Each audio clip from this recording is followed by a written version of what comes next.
Just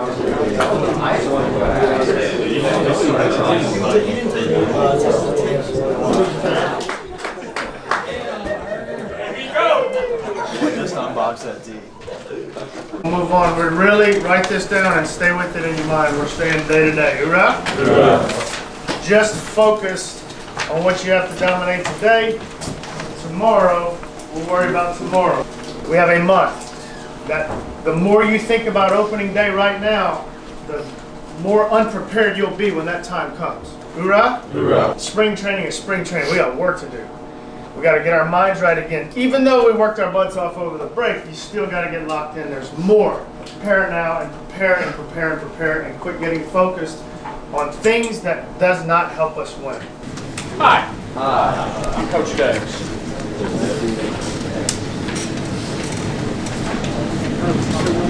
What makes me an uncommon savage? Well, I'm here to help. I hope you take advantage of that. Hoorah. Hoorah. I'm here to serve you, here to protect you, here to cheerlead for you. I will be the biggest cheerleader out there. Hoorah. Hoorah. And I'll die for you. Is that something? I'm an uncommon savage because I will do whatever it takes to win, and I'll do whatever for this place. I'll die for each and every one of y'all, and I'll die for this place. Come on. Come on.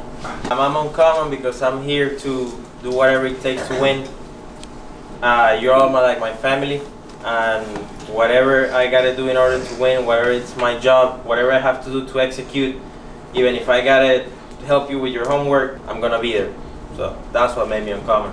I'm an uncommon savage because I'm gonna strive to push each and every one of y'all to be the best player that y'all can be day in, day out. I'm gonna bring a lot of energy, and I'll do whatever it takes for this place because it's home. Come on, dog. That for me boils down to one thing: respect. And at the end of the day, man, that's the damn reason you're on the field. What do you want to get? Respect. And it seriously adds to the why that I pack every day with me. Hoorah, boys. Hoorah. And if somebody or something disrespects you, what are you going to go do? You're going to go get it. And so I keep that in mind every single day. Let's go get that respect. Y'all understand? Hoorah. We're a bunch of nobodies, that's fine. That's fine. Grew up that way. That's who we are. Don't need no hype, don't need no celebration. But damn it, you are going to do what? You're going to respect us. We will get what we earn. Hoorah. Hoorah. And we earn that. And a lot of work to be done in between. But I'm going to tell you what, you didn't need to add any more motivation. But guess what you just did? You just heaped it on there.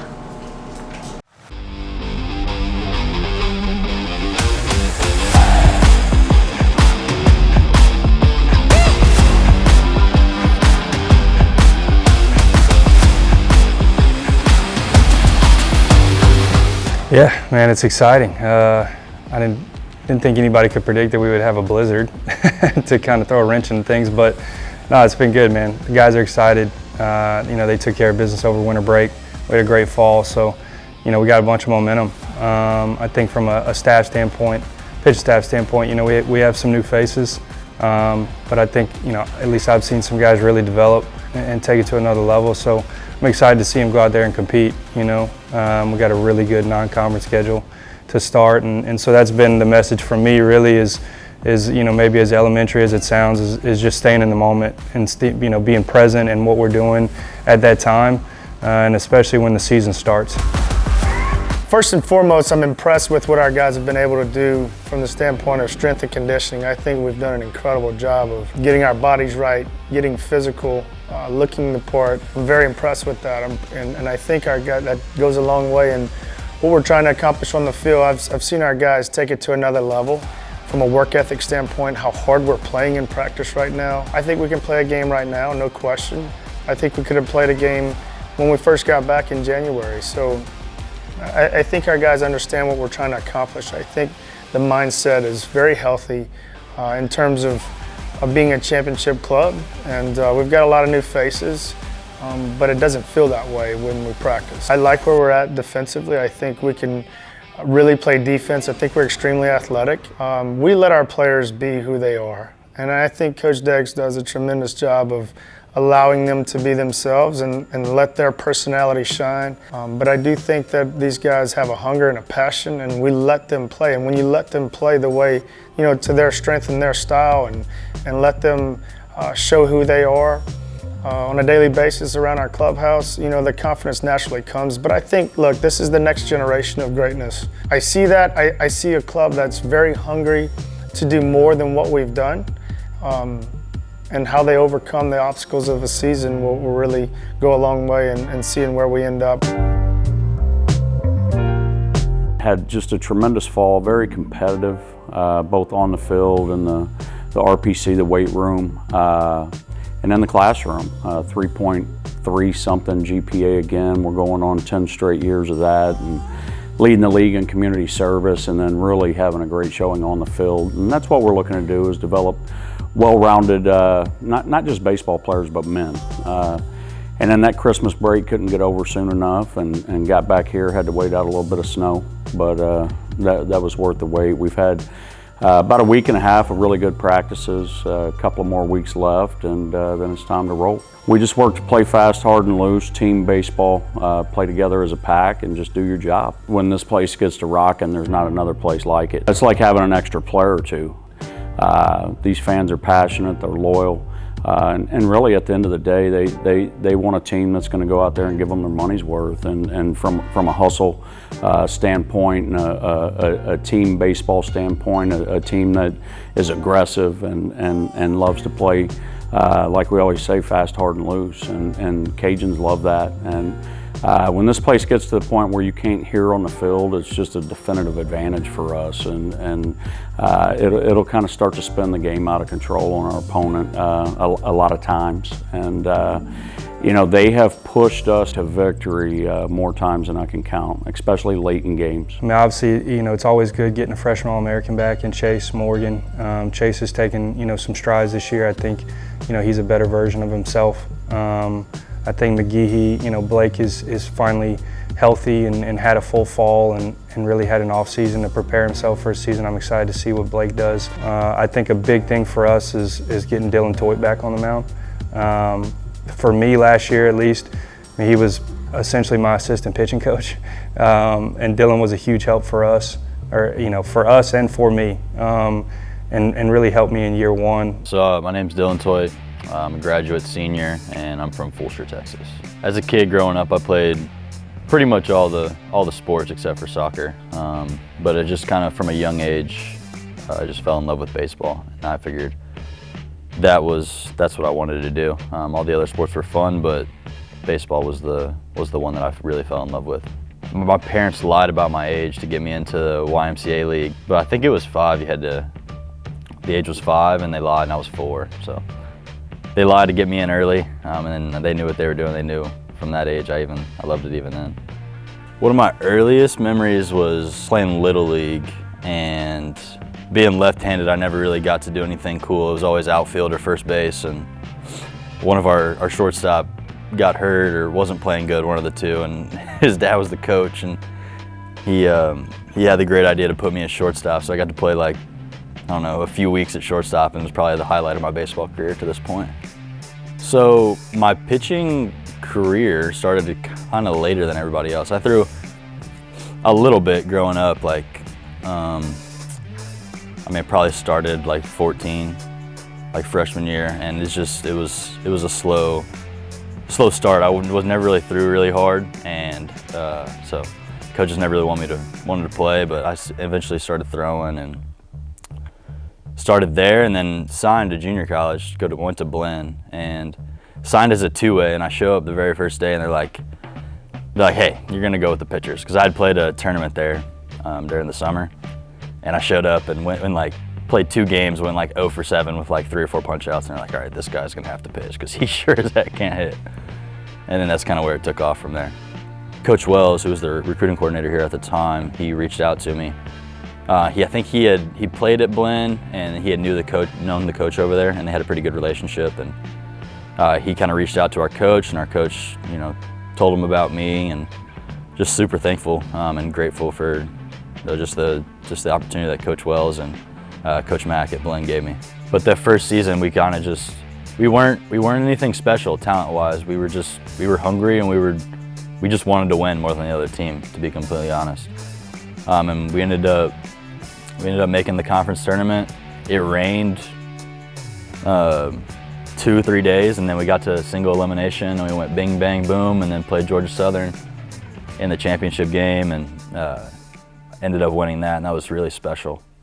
That team was it was a turning point for this program, and I was happy to be a part of it. And then the second season, then I messed up. I actually fractured stress fractured 2 vertebrae in my back, and I was out for 6 weeks or so. And then just being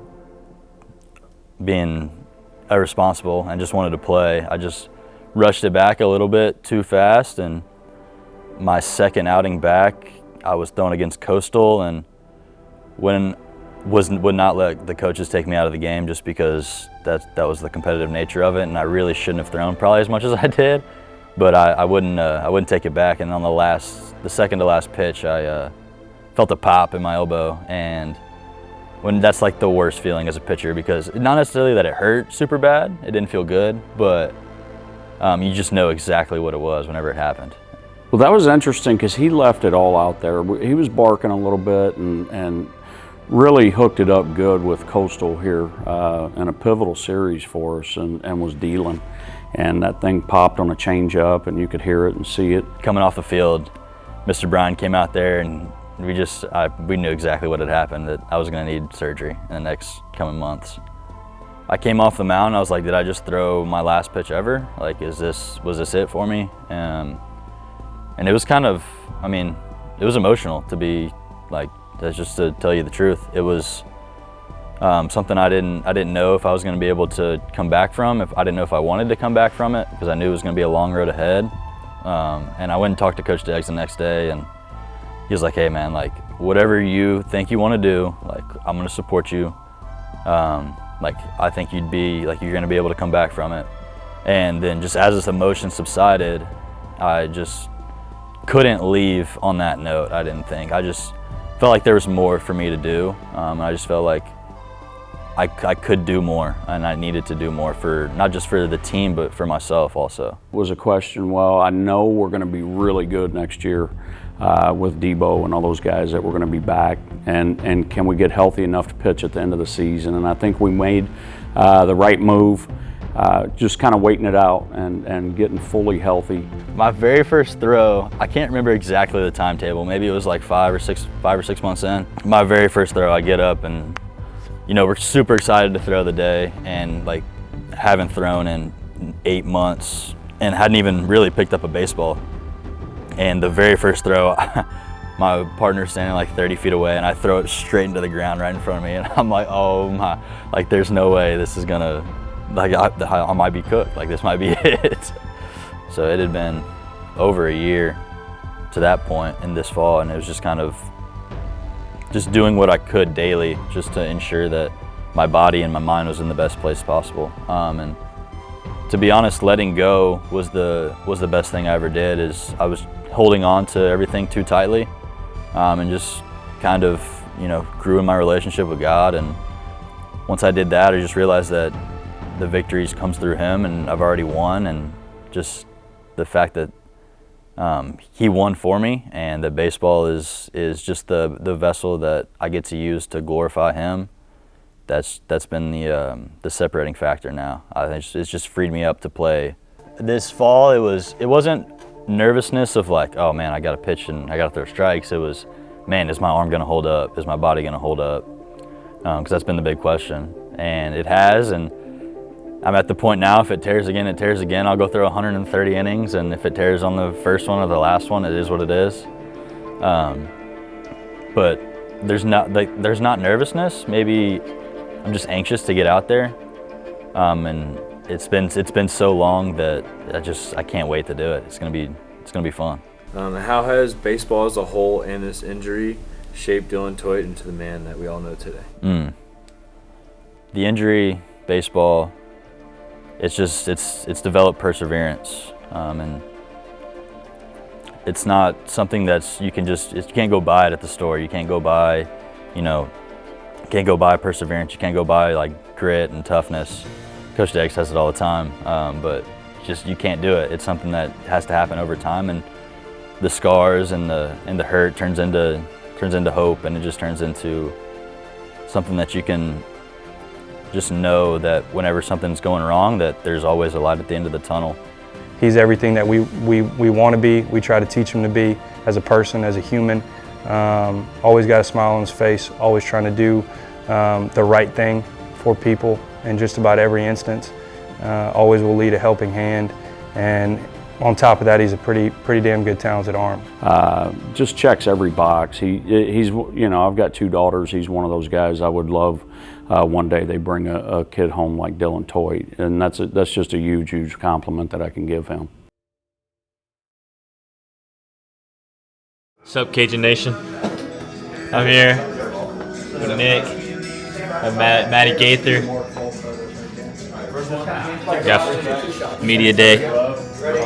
Excited to get rolling here.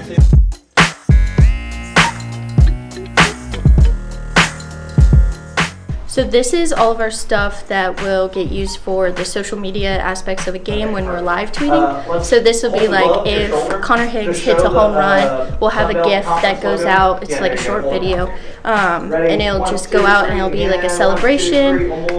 If someone does something awesome, or if we just need some filler content, stuff like that. And then of course all the photos that Ben's taking, that's for all of the graphics and everything else that we can need for photos.